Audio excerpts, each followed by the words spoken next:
Olá, boa noite. Você acompanha a partir de agora o Jornal da Justiça. Este mês, o Serasa faz o feirão Limpa Nome pela internet. As empresas participantes anunciam descontos de até 98% no valor da dívida. E você vai ver também um exemplo de ressocialização de presos na comarca de Sinop, em Mato Grosso. Termina na próxima segunda prazo para que cidadão participe da pesquisa que vai ajudar na criação do planejamento estratégico do STF.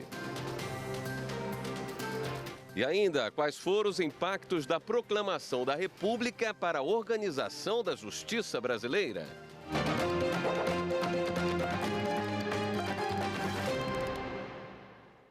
Hoje é comemorado o Dia da Proclamação da República. Veja na reportagem quais mudanças essa forma de governo trouxe para a organização da justiça brasileira. Mais poder de decisão, o direito de escolher os governantes, a liberdade para investir numa economia sem tantos freios impostos pela monarquia. A vontade de mudar o regime veio aos poucos, sem grandes manifestações pelo país, com movimentos pontuais. Talvez aí esteja a explicação para muitos brasileiros ainda não conhecerem muito bem a história. Eu acredito que ela não partiu, talvez, de um movimento estritamente popular. A gente sabe que ela foi decretada segundo os interesses de um grupo oligárquico. E eu acredito que o que influenciou mais essa decisão foram fatores econômicos, não necessariamente a vontade popular. Voltamos no tempo para explicar um pouco como foi esse período de transição monarquia-república. O descontentamento vinha principalmente dos profissionais liberais, dos produtores de café que perderam mão de obra com o fim da escravidão e também dos militares que estavam aborrecidos com o imperador por causa da baixa remuneração, mesmo após a vitória na Guerra do Paraguai. Esse era o cenário. Grupos com interesses diferentes, mas que defendiam a descentralização do poder. Não havia uma estratégia definida para derrubar a monarquia. No início, a intenção era apenas fazer mudanças no gabinete do imperador Dom Pedro II. Este cientista político chama a atenção para uma curiosidade. Marechal Deodoro da Fonseca, chefe do exército na época, estava insatisfeito com a monarquia, mas não era contra a derrubada do império. Deodoro da Fonseca, que proclamou a República, na verdade, ele era um monarquista de coração. Ele defendia o imperador, defendia a manutenção do próprio império. E o que ele quis naquela noite, naquele movimento, na verdade, não era destituir o imperador, mas sim destituir o gabinete de Ouro Preto, que era o gabinete do primeiro-ministro, que havia ameaçado de prendê-lo alguns dias antes por insubordinação. Então, ele foi para derrubar o gabinete e acabou derrubando o próprio império com a união dos fatores. Marechal Deodoro proclamou a República em 15 de novembro de 1889. São 130 anos do regime no Brasil. A República mudou não somente a estrutura política, mas também a organização do Judiciário. O então Supremo Tribunal de Justiça deu lugar ao Supremo Tribunal Federal, que ganhou mais atribuições. Ele passa a ser o grande guardião da Constituição, desde a primeira Constituição da República até hoje. Nós vemos o STF com esse papel, guardião da Constituição, defensor do texto constitucional. Agora a gente vai acompanhar o exemplo de ressocialização na comarca de Sinop, região norte de Mato Grosso. Quem cumpre pena na unidade tem oportunidade de trabalhar. E os projetos oferecidos aos reeducandos estão sendo ampliados. O Grupo de Monitoramento e Fiscalização do Sistema Carcerário do Judiciário foi conferir de perto o que está sendo feito por lá. A terceira maior unidade prisional do estado, conhecida como Ferrugem, fica em Sinop. Ela tem 960 reeducandos, dos quais 12 realizam trabalhos extramuros no projeto Semear, como a plantação de abacaxi e outras frutas e legumes. E também na estação de tratamento de água e esgoto da unidade, realizando a manutenção. Além disso, 43 homens trabalham dentro da penitenciária prestando serviços gerais. No trabalho aqui, eu saí aqui para trabalho de eletricista, né? Aí conforme que a gente vai trabalhando de eletricista, aí apareceu no Adusar, deram um cursinho pra gente aprendeu, a gente faz aqui dentro e fora do sistema também. A unidade está implantando o projeto Revida, que será um ateliê de corte e costura, onde os reeducandos passarão por qualificação em breve. Outro projeto que está prestes a funcionar é o de uma fábrica de artefatos de cimento na área externa da unidade. Já temos estudos, de que 90% dos presos que têm oportunidade de trabalho dentro da unidade, ele não volta a delinquir nas ruas. Durante a visita à penitenciária, o Grupo de Monitoramento e Fiscalização do Sistema Carcerário, o GMF, esteve na sede do Serviço Nacional de Aprendizagem Rural, o Senar, que tem capacidade para absorver e qualificar a mão de obra de pelo menos 40 reeducandos. E sabemos também que a Empaer tem outros campos no estado de Mato Grosso. Nós temos o que eles precisam, que é a mão de obras de reeducandos. E eles também podem nos propiciar exatamente aquilo que nós estamos buscando, emprego para os reeducandos. O reeducando vai trabalhar aprendendo, com certeza. Então isso aí ajuda muito ele quando sair lá do presídio, né, para a vida aqui fora. Um sistema prisional que haja ações ressocializadoras, certamente vai repercutir aqui fora na diminuição da criminalidade. A sociedade precisa ainda entender que essa pessoa que está ali reclusa hoje, ela vai retornar para a sociedade. E ela precisa dessa oportunidade, né? Porque isso aqui para mim está sendo uma lição de vida muito grande. Eu espero, quando eu sair daqui, poder mostrar principalmente para minha família essa mudança na minha vida, que aconteceu. E na Paraíba, o Escritório Social é um projeto inédito de política de assistência voltada para o egresso do sistema prisional. O Judiciário Paraibano promoveu uma audiência pública para conversar com a sociedade sobre essa proposta. Membros do Tribunal de Justiça da Paraíba participaram de uma audiência pública sobre a instalação do Escritório Social na Paraíba. A audiência foi realizada na sede da OAB-PB e marcou o debate com a sociedade paraibana acerca do instrumento que oferecerá uma política de assistência voltada ao egresso do sistema prisional. O egresso ele precisa de uma assistência. Então, na verdade, são assistências que vão se juntar em um escritório na área de saúde, na área de trabalho, na área de direcionamento psicossocial, na área de capacitação. Então, tudo isso favorece ele próprio como pessoa, mas também a sociedade. Ao abrir a audiência pública, a deputada estadual Estela Bezerra apontou a urgência em se discutir tais questões que envolvem atualmente uma superpopulação carcerária e que engloba quase 13 mil pessoas. A partir da audiência pública, a gente sai sempre com vários desdobramentos que busca penetrar e capilarizar em vários segmentos da sociedade o consenso de uma justiça positiva, que é a justiça que prevê punição e ressocialização. Já o advogado Paulo Maia, presidente da OAB-PB, destacou que a advocacia recebe muito bem esta iniciativa, que, segundo ele, é um passo positivo, que vai ao encontro do enfrentamento dessa problemática. O debate é importante, porque demonstra pelo menos a preocupação em enfrentar o assunto. Mas isso não resolve, é preciso que haja ações concretas. Então quero parabenizar e agradecer ao Tribunal de Justiça, a Assembleia Legislativa, o Ministério Público Federal, a Defensoria Pública, pelo enfrentamento e pela busca de soluções para a situação carcerária no nosso país. O espaço onde funcionará o escritório social está em reforma e a inauguração está prevista para o mês de dezembro. Após sair do sistema prisional, quem tiver interesse poderá se dirigir ao local e ter acesso a uma rede de serviços de apoio, tanto públicos quanto da sociedade civil. Fica próximo aos fóruns, fica perto das paradas de ônibus, para que essas pessoas que procurem o escritório social, ou seja, esses egressos e os seus familiares, elas possam ter um melhor acesso de uma forma mais fácil, até porque fica ali no centro da cidade. Nós estamos abrindo passos largos na garantia de acesso das pessoas egressas ao sistema de justiça como um todo. Ou seja, ele passa anos encarcerados, mas nessa saída ele pode ter um aparato. Luiz Lanfred, juiz auxiliar da presidência do CNJ e coordenador do Departamento de Monitoramento e Fiscalização do Sistema Carcerário Nacional, lembrou que é dever do Estado garantir o retorno estruturado das pessoas que se encontram sob custódia e que é preciso quebrar o ciclo da violência, ressignificando a vida do egresso na sociedade. Singularizar essas pessoas para que elas possam ser entendidas na medida da capacidade que elas têm e do potencial que elas oferecem, para que, uma vez assim compreendidas, elas possam desenvolver esse sentimento de que a sociedade também lhes pertence e elas são úteis para a sociedade, né? E com isso, na verdade, interrompendo essa trajetória de violência, nós estamos oferecendo para a própria sociedade mais segurança. A terceira vara criminal da comarca de Araçatuba, em São Paulo, condenou um homem acusado por denunciação caluniosa feita contra 2 policiais militares que o prenderam em flagrante por tráfico de drogas. Por ser réu primário, a pena imposta de 2 anos de reclusão foi substituída por restritivas de direito. Segundo o processo, ao comparecer em audiência de custódia, o réu alegou ter sido agredido pelos policiais durante a prisão, mas ele não apresentou provas e acabou sendo processado por isso. A seguir, Serasa realiza a versão online do Feirão Limpa Nome. É daqui a pouco, voltamos já. A ser correta com seus princípios.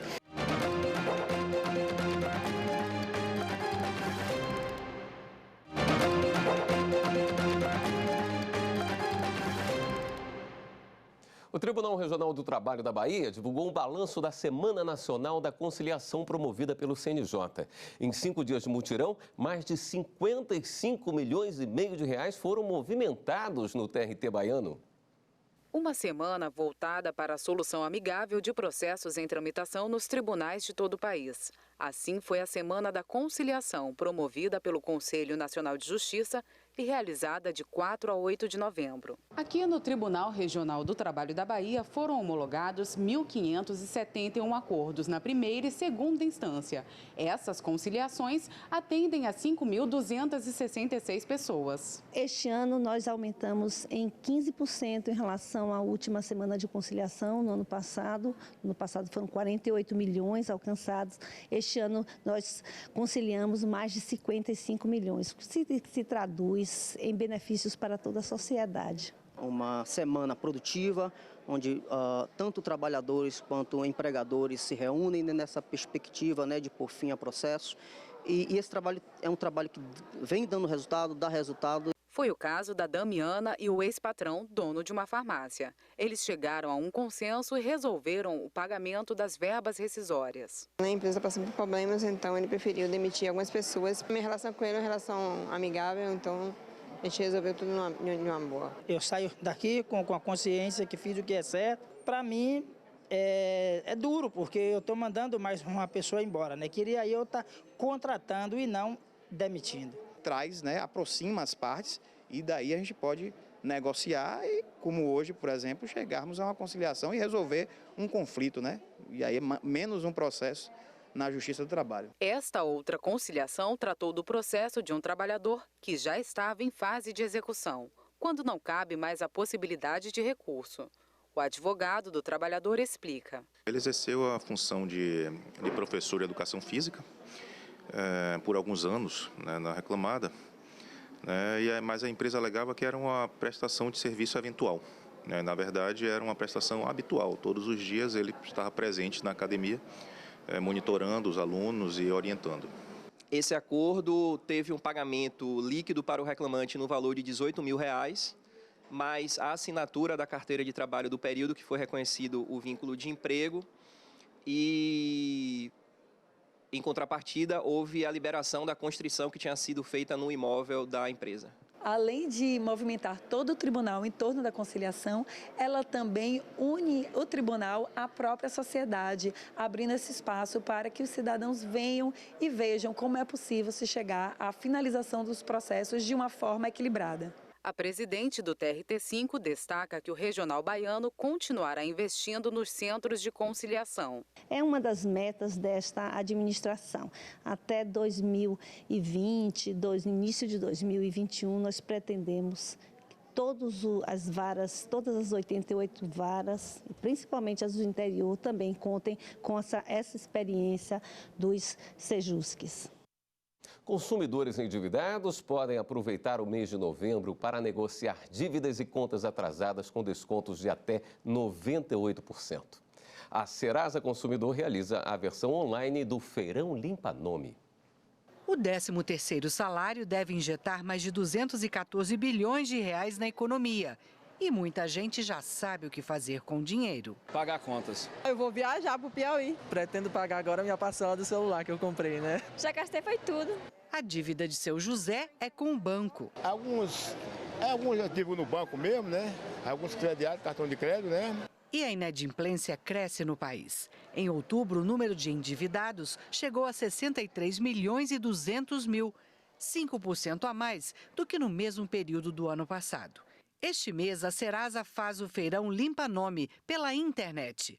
Aqui no site está a lista das empresas que oferecem a negociação de dívidas online. São bancos, operadoras de telefonia, TV por assinatura, seguradoras, financeiras, faculdades e companhia de energia. É um evento muito legal porque é um momento que as empresas estão com muita disposição para negociar.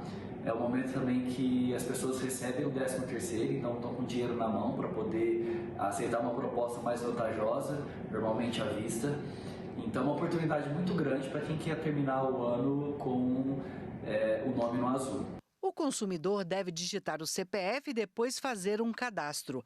Aí, se a empresa oferecer a negociação para a dívida dele, pode escolher como vai pagar.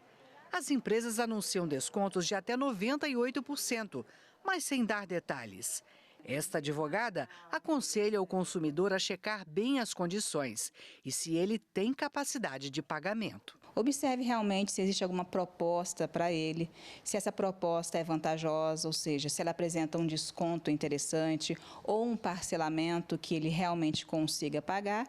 E, naturalmente, ele só aceite essa proposta se ele obtiver meios reais de pagar por esse novo compromisso que ele está assumindo como empresa. A seguir, cumprimento de sentença dada sob o Código de Processo Civil de 73 pode incluir honorários previstos no novo Código. Os detalhes você acompanha em instantes.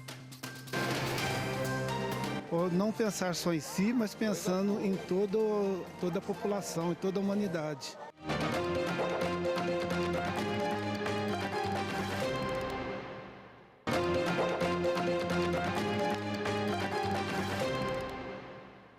O cumprimento de sentença que foi dada sob o Código de Processo Civil de 73 pode incluir honorários previstos no novo Código. A decisão é dos ministros do Superior Tribunal de Justiça. Acompanhe. A segunda turma do STJ considerou que é possível o acréscimo de honorários advocatícios de 10% previsto no Código de Processo Civil que entrou em vigor em 2015, mesmo que a sentença tenha sido proferida na legislação antiga de 1973, quando o cumprimento desta sentença ainda está em curso. A decisão foi tomada ao analisar um processo que envolvia a Secretaria de Fazenda de São Paulo e uma parte executada, que deveria pagar voluntariamente os débitos em até 15 dias. Caso não houvesse o pagamento, foi determinado que haveria o acréscimo de 10% referente a honorários advocatícios, além de multa. O Tribunal de Justiça de São Paulo entendeu que há previsão no CPC que está em vigor de que todas as novas regras devem ser aplicadas imediatamente aos processos pendentes. A parte executada recorreu ao STJ, defendendo que, como a sentença foi proferida na vigência do Código Antigo, esse acréscimo de honorários não poderia ocorrer. A defesa pediu ainda que fosse aplicado o princípio da isonomia, porque processos que envolvem a Fazenda têm regras específicas. Mas essas pretensões já são vedadas pela própria lei, como explica esse advogado. A legislação que disciplina as regras quando a fazenda pública ela é ré, não pode ser utilizada para quando a fazenda pública é autora contra o réu. O réu não pode suscitar esse tipo de tratamento porque a lei é específica. Essas regras só servem para a fazenda pública. Essas outras regras servem para quem não é fazenda pública. Ao analisar o recurso, o relator, ministro Mauro Campbell Marques, destacou que, além da previsão no novo CPC, há também jurisprudência consolidada no STJ, no sentido de que é possível a aplicação da norma processual posterior a situações que ainda estão pendentes. Por unanimidade, os ministros reafirmaram que a nova porcentagem de honorários pode sim ser aplicada, assim como todas as demais regras do CPC de 2015. Termina na próxima segunda-feira, dia 18 de novembro, o prazo para que o cidadão participe da pesquisa que vai ajudar na criação do planejamento estratégico do Supremo Tribunal Federal para os anos de 2021 a 2025. Qualquer pessoa pode participar. Basta acessar a página do Supremo na internet, stf.jus.br. Entre os temas estão a redução do tempo de resposta pelo Poder Judiciário às demandas, a adoção do regime de teletrabalho e o uso de novas tecnologias. As informações estão reunidas em uma plataforma digital controlada pela Secretaria de Gestão Estratégica do STF. chegou a hora de dar um giro na rede para saber as últimas notícias.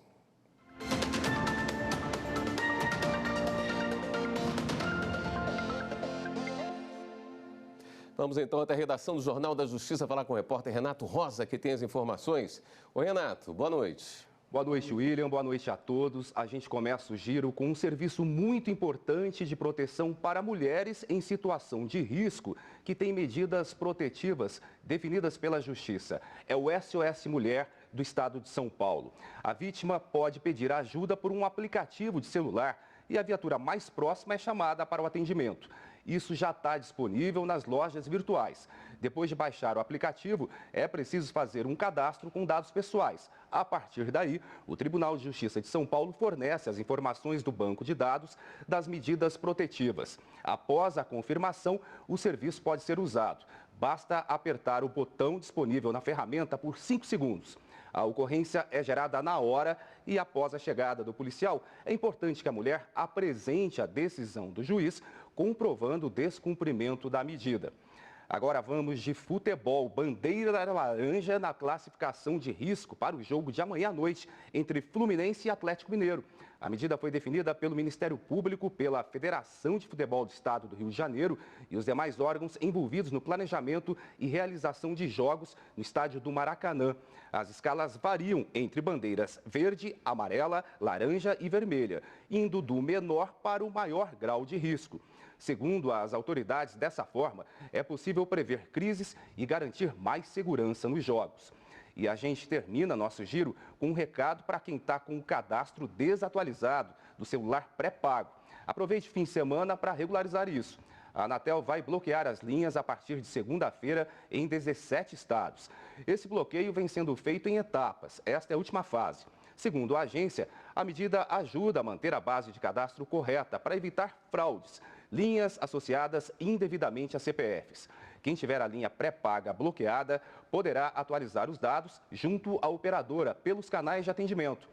Nesse contato devem ser informados nome completo, endereço, CPF, no caso de pessoa física, e CNPJ para empresas. Essas são as notícias da redação. Quer rever alguma reportagem? Acesse o nosso canal no YouTube, TV Justiça Oficial. William. Obrigado pelas informações, Renato. O Jornal da Justiça termina aqui. Obrigado também pela sua companhia. E a gente reforça o convite. Mande seu recado ou sugestão de reportagem para o nosso WhatsApp, 61992606116. Uma ótima noite para você, um bom fim de semana e até segunda.